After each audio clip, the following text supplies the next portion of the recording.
Hello and welcome back to Ray's Gaming Videos and more mercenary talk. Let me just get straight into it. Take a look at this. Absolutely devastating a tier 15 boss, and not just a tier 0 one, but currently a tier 2, meaning it's got increased difficulty but better rewards, and it dies like that. Also, in regards to general clear, your general mapping or mobbing, it's absolutely insane. You're basically deleting packs of mobs instantly the moment you look at them, and this shouldn't come as a surprise in terms of being a powerful build if you're looking at the relevant meta of the builds of the game. Electrocution in general is very potent indeed. Lightning builds have become very popular as the meta has developed. But obviously, this isn't my gas grenade, grenadier build that I was working on. To put it simply, I really enjoyed that build, and it would have performed very well in the late game if they didn't nerf the top end damage potential on like day 3 of early access, due to a different interaction with a different ability.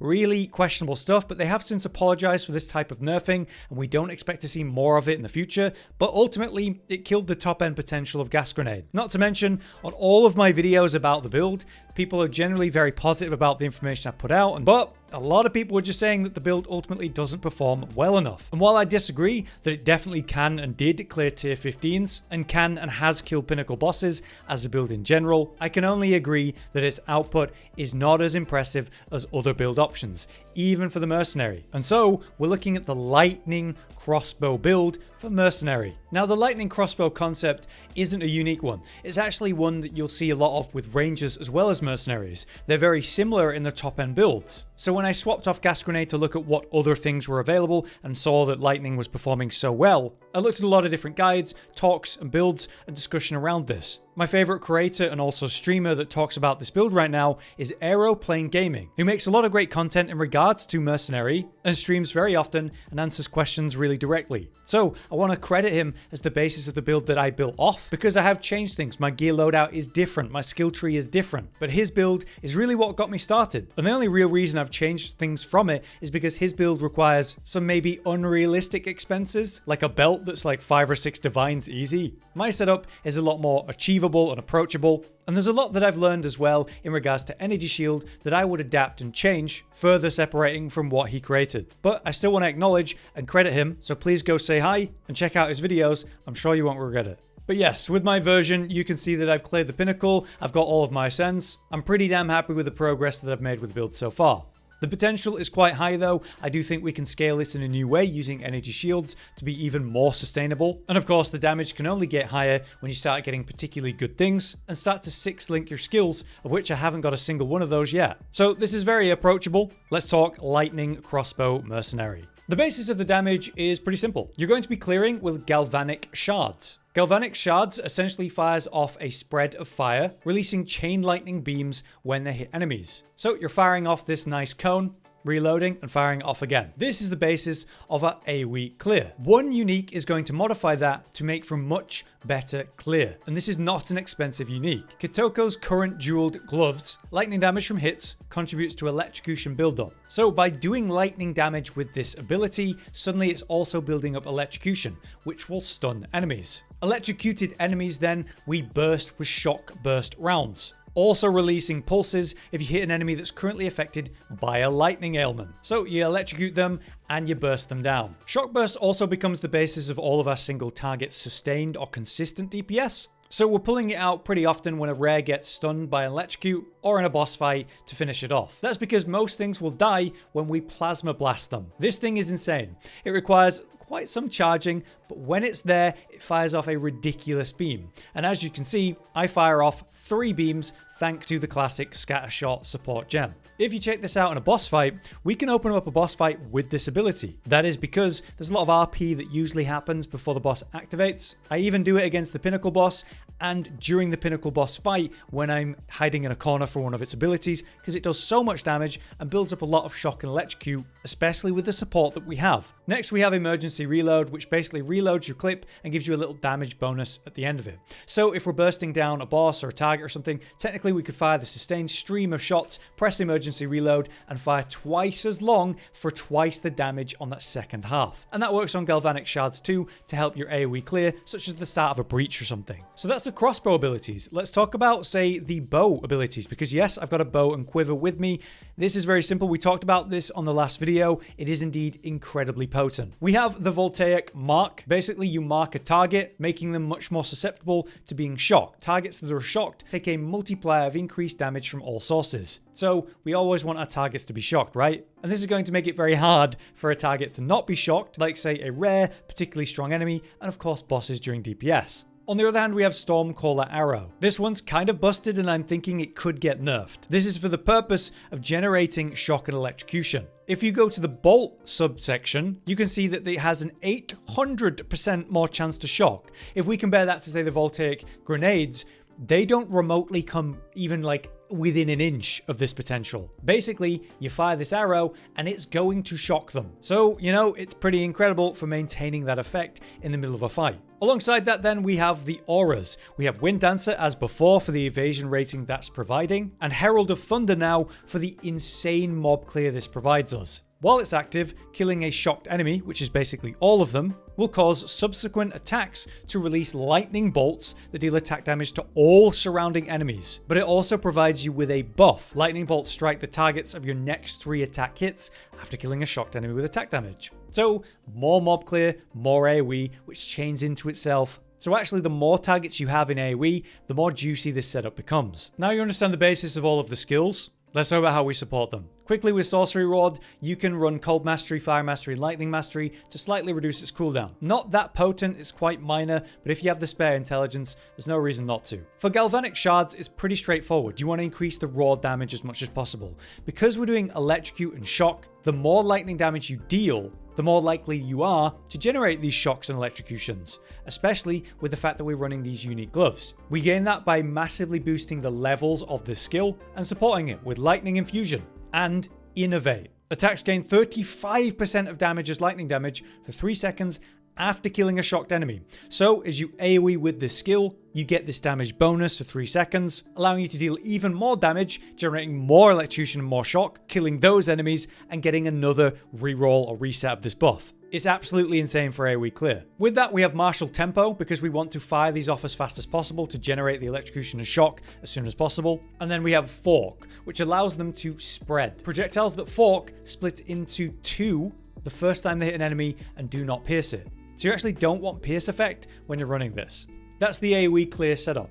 Next we have Shock Burst Rounds, which is the single target punish of electrocuted targets and bosses. We increase this damage with Fresh Clip. Supported crossbow skills deal 1% more damage for each bolt reloaded by the skill in the past 6 seconds. So the more you reload, the more you get. So as I begin firing, we get a damage bonus, and as I reload, I get another damage bonus. And this gets higher and higher as I reload more and more, maxing out at a certain point, which as you can see, it's maxed out. You're not really getting to shoot this fast, this often, unless you're against a pinnacle boss. So every time that I'm about to do a boss fight, I actually unsocket Fresh Clip, and I just swap Lightning Infusion, and then as you can see, the damage is technically slightly lower compared to the max potential of Fresh Clip. But the thing is, boss fights aren't lasting long enough for it to really get to that, so I do swap it for Lightning Infusion when I'm doing that for that reason. Next for support though, Concentrated Effect to make it hit even harder, Elemental Focus for the same reason, and Heft to maximize the damage potential it has. But as you can see, that says physical damage. Shock Burst Rounds converts a 40% of the physical damage to lightning damage though, so physical damage is very important for this build, even though it's all based on lightning. Next we have the insane damage of Plasma Blast. We enhance this damage with Scatter Shot so that it's able to fire off multiple beams as I showed. Lightning Mastery so we can increase the raw damage of it. We have Hourglass, meaning that it's got a longer cooldown, but it deals way more damage. And as I explained, you start a fight with this to snipe a rare or open a fight with a boss, and then you're not really going to be using it again unless mechanics allow for it. And in mapping, that just doesn't happen. So longer cooldown, no problem, well worth that big damage increase. Finally, we have Overcharge. We shock enemies by blasting them with this to start the fight. This means it's got less duration, but the magnitude is massive, meaning they're going to take significantly more damage for the period of this shock, which is why we immediately follow up with the Shock Burst Rounds to maximize on that. Next, we have emergency reload. This is pretty quick. You reload with this, you get a damage buff, which is nice. For that purpose, then we go premeditation to give us even more empowerment, persistence so that it lasts longer, and ingenuity to help the cooldown of that so we're able to press it more often. Then we have the bow skills, starting with the mark. For this, we just do arcane tempo so that it actually casts faster. It's a bit of a slow cast. Then we have Stormcaller arrow. We go for lightning exposure, so that this exposes enemy to lightning, making follow-up hits really effective. Since it's such a quick ability, you can place it on an enemy and then destroy the group using that. With that, we run strip away to increase the exposure and fast forward just to get it out even quicker. For the auras, we have Wind Dancer, Clarity to help with the mana regen, Cannibalism to help with mobbing and clear sort of sustain, Precision to make sure our accuracy is at 100%. Then we have Herald of Thunder, we have Primal Armament to make this deal more elemental damage, we have Magnified Effect so that the AoE is bigger, catching enemies more, and we have Execute to help it actually kill enemies that are hurt. I would also recommend long range to enhance the distance that this can hit if you're willing to get a 4th support on this, which I would recommend.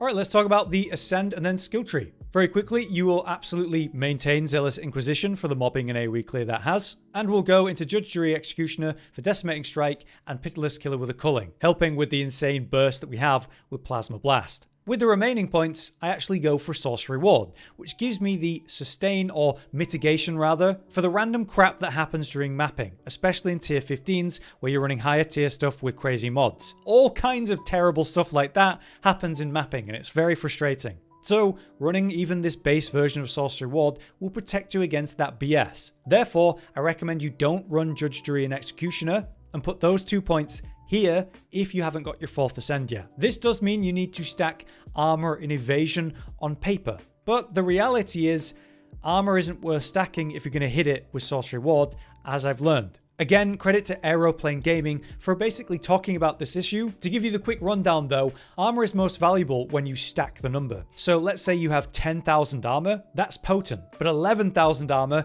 even more so. 12,000, 15,000, it just gets better and better and better. As you cut into that with Sorcery Ward, you massively reduce the value of it. The scaling of it is no longer worth committing to. Meanwhile, evasion, even around the 40 to 50% mark, you're getting really good numbers for the chance of evade. So cutting into evasion doesn't hurt nearly as much from the Sorcery Ward. Therefore, you want to stack evasion and kind of ignore armor for the most part, if you're running Sorcery Ward. Now, there's one thing that I want to highlight that, I think is really important, and it's the fact that I actually think you should completely drop all armor and stack evasion and energy shield, which you see that I haven't done. The reason for that is because I learned about that a little bit later. Energy shield is a bit busted. If you type energy shield into the passive tree, you'll see that there are incredible amounts of nodes that will give you massive increases to energy shield recharge rate and the amount that you have. So stacking energy shield is incredibly potent. And so we're starting to see a lot of people realize this, and it's becoming very popular in the endgame. It's better and easier to stack energy shield than maximum life, than armor, and even evasion. Thankfully, you can stack energy shield and evasion very well because there's a lot of nodes that do both. So as I progress this build into true endgame and really get comfortable with it, I'll be dropping all armor generally and stacking energy shield to let you know that's my plan. For the meantime though, we can't quite do that, so here's what I'm doing. We start by coming down here and pathing to the right. When you're ready to come back this way and you want more defenses, pick up Remorseless, Feel No Pain, and Battle Hardened. But to begin with, you can ignore it. Coming over here, we also dip into Blur just to pick up the evasion rating and movement speed, and passing around to very important evasion nodes of freedom of movement and also escape velocity. On the way down here, you'll see we also pick up Catalysis, increasing our element damage. And also pathing just to pick up a dual node. We come down here and pick up another dual node, and then path down and to the left, where you see that we do the weapon set 2 for our bow.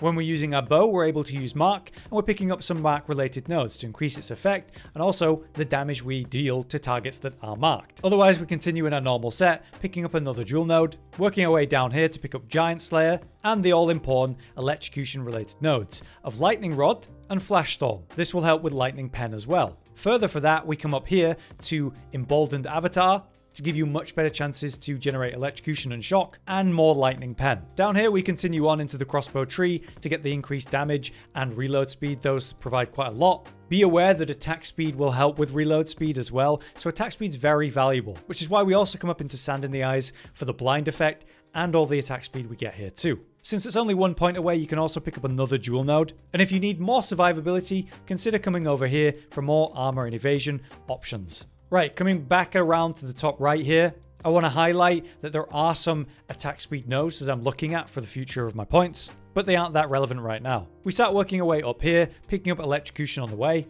and on weapon set 1, your crossbow, also picking up coming calamity. This means our Herald of Thunder has massive increases to lightning damage, which is pretty awesome. Next, we start to path left around to enhance reflexes and also bestial skin for all the extra evasion. We get loads of dexterity by doing this, and there's a load of attack speed you can get on the way here too. Next, we're working our way up again, picking up both Exposed to the Storm and Wild Storm, maximizing our lightning damage potential, and getting more lightning pen and benefits from lightning exposure. Also here, with 1 more point, we can pick up another dual socket, and that's pretty much where I'm at right now. I want you to be aware in 2 points I could easily pick up another dual socket, and I am aiming to do that. And maybe if I want a little bit more survivability, I'm going to pick up more armor and evasion, pretty much for the evasion purposes, as well as these nodes here that give me even more.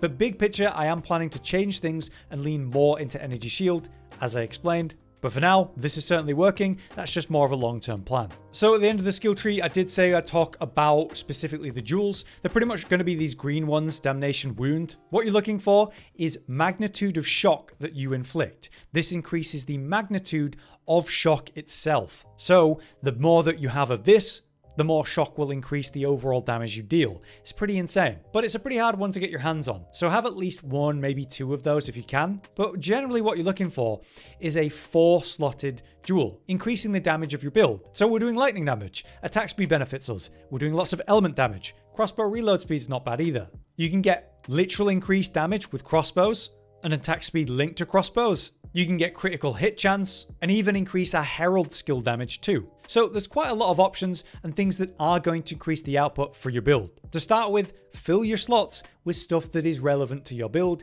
and get as many as you can. Then we're going to ideally stack magnitude and maybe evasion if you can find it on better jewels long term. Alright, let's quickly cover the changes I make if you're going to do a pinnacle boss. Basically, this means swapping your gloves, it means doing a couple changes to your skill tree, and a little bit to your ascend. First up, I go to some normal gloves. The reason for this is it's going to greatly increase our evasion rating, therefore helping with acrobatics as we're about to talk about, and I can get some damage modifiers like attack speed or just more max life. It's certainly a nice thing. The unique, as I'm sure I've said at this point, ultimately means galvanic shards is incredible for AoE electrocution buildup, but in single target this is not nearly as effective. Next, let's talk about the ascend. This is the setup that you're going to want to run for pinnacling. Witchbane into No Mercy, Pitiless Killer into Judge, Jury, and Executioner. Witchbane unlocks the concentration mechanic, which basically messes with the cooldown recovery of the enemy, so you'll be dealing with less attacks from them, like spells. Then with No Mercy, when they're lower on concentration, which once you've got Witchbane you attack by attacking them and break that down, you get increased damage, up to 30% times because more damage to enemies based on missing concentration. So in sustained single target, a pinnacle boss, this is going to be very likely maxing out its damage pretty much the whole way. So no matter what setup you've got, make sure you reach No Mercy through Witchbane. You'll also notice that I'm actually not running Sorcery Ward compared to say the mapping setup and general gameplay. That's because it's going to cut into your evasion by 50%, which we're going to want for acrobatics. So we spend our other point over here on Pitiless Killer for the Culling Strike benefits. And then if you've already got your 4th Ascend and you're doing other pinnacle bosses than say your 4th Trial, then you should have the points for Judge, Jury, and Executioner for Decimating Strike. So no Sorcery Ward because we want evasion, because we're running acrobatics. Acrobatics is a keystone, and as you can see, it means your evade now evades all hits, not just strikes and projectiles. This means that you could be hit by most anything and then just go, sorry, my evade procced, you didn't hit me at all. It's incredibly potent in a pinnacle boss fight for the mechanics of the fight. The downside is 70% less evasion rating as a hit. It sounds worse than it actually is. I'm sat here with 56% over 4,000. So I normally have about 11,000. As long as you're around 50%, acrobatics is going to do wonders. But obviously I much prefer the buffer of the elemental shield of Sorcery Ward for mobbing purposes and mapping in tier 15s, where there's a lot of really poor telegraphs, and Sorcery Ward prevents you from dying to that. So where are we going to get the points for acrobatics compared to the skill setup I showed you earlier? Well, we're taking it out of electrocution. This is amazing for mobbing, but in single target, this is still useful. But the problem is you have to give 3 points for electrocute build-up. In pinnacle fighting, you're relying on voltaic mark, stormcaller arrow, maybe a bit of plasma blast, and then the rest is just shock burst rounds. So you've pretty much got sustained, shock, and then whatever relevant electrocute build-up from that fight as you're spamming out the arrows now and then to maintain the buffs. So we take the 4 points out of that, spending 1 point on acrobatics, and then the remaining 3 points come all the way over here to this little wheel of heavy ammunition. We take an attack speed hit, which we don't like, but we get a major increase to projectile damage and stun build-up. By stunning a pinnacle boss, you generate a DPS window, you give yourself a period where there's no mechanics. It's very potent. If you can get, say, 2 stuns in a boss fight, it's a game changer. But let's talk about gear directly then. Starting with a crossbow. Very simply, you're doing a lot of physical damage and comboing that or turning that into lightning damage. So physical stacking is again the thing you want to do here. You're also going to want attack speed, as I said, it is very, very valuable, and levels to projectile skills is a big deal, as I'm going to show. So physical damage and percent and flat. If you can get lightning flat instead of accuracy rating here, that'd be great. Projectile level skills, attack speed, and any utility like, yes, getting some mana regen through that. On the other hand, we have the bow. This is not too complicated. Just get as much physical damage as you can and look for flat physical and lightning as well. If you can get attack speed, that'd also be handy, but the quiver is pretty simple. Don't go crazy on this. You want attack speed, physical and lightning, and that's it. Everything else is a bonus. Let's talk now about the amulet. For this, we have allocated Unbound Forces. This increases your shock duration and the magnitude of the shock you inflict. So it's increasing the damage we deal to shocked targets. This is very potent and isn't too expensive in my experience. On that note, you'll also notice we have more levels to projectile skills and resistances that we need. And you want to stack as much rarity of items found in the endgame where possible. Otherwise, evasion rating, health, that's what you're looking for. On the helmet, we have pure evasion. I will be changing this to evasion and energy shield long term. But yeah, stack as much evasion as you can get, max life, rarity, and the resistances you need, which you'll find a pretty common theme, say for my chest piece as well, same concept. On my boots, I've got armor and evasion, but this should probably be energy shield and evasion long term. But yeah, resistances, as much movement speed as possible, stack your evasion, stack energy shield if you're doing that, which is relatively the same concept again for your belt. For the rings, it's whatever, you're missing. Chaos resistance, I have a lot of chaos resistance here. I have cold and chaos here. Just making sure that you get to the caps as much as you can. Rings are nice though, because you can get little benefits like extra physical damage, lightning ideally, more rarity of items, and even evasion rating. In terms of what you're socketing into that gear for the armor runes, it's whatever you need for resistances again. So I happen to have, storm and glacial runes here. I have a bit of chaos resistance here. I have an empty slot right now because, I'm kind of okay on resistances. So I'm deciding maybe I might put some max life into this, or even say 10% more rarity of items found. We are aiming for generally 60 to 70% of that stat in the endgame for farming purposes. But yeah, that's my gear and my setup and what I'm doing. As I've shown you, it's incredibly effective. Every boss fight, I just go in with a plasma blast and finish it off with shock burst rounds. If anything's going to sustain past that point, well then I'll mark it and then maintain my shock and electrocute using stormcaller arrows every now and then just spam shock burst rounds. This scenario pretty much only happens in pinnacle boss fights because otherwise bosses just die right away. For mob clear, I'm pretty much just galvanic shard spamming, but occasionally I might mark a stronger target or send in a stormcaller arrow to make sure I get that electrocution and shock off. And if you've got lower damage so that you're getting electrocution and shock off less consistently, at least initially as you start the build, then you will be using Mark and Stormcaller Arrow quite often to set up the pack of enemies with shock and electrocution, then destroying them with your Herald and Galvanic Shards. And maybe one rare survives and it's electrocuted and you blast it with shock burst rounds when you need to. But yeah, that's my build, what I'm currently doing and why, and also my future plans in regards to energy shield and evasion stacking. With this, I've started to kill pinnacle bosses, and I'm doing tier 15 maps very fast and very comfortably. So I hope this is what you're looking for beyond kind of the damage limits of Gas Grenade. If you enjoyed the video, do drop a like. But for now, I've been Hollow, you've been you. Thanks for watching. See you next time.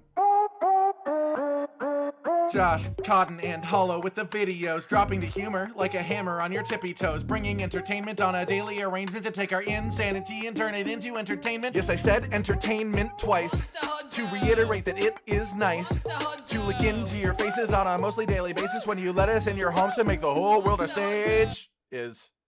Goodbye.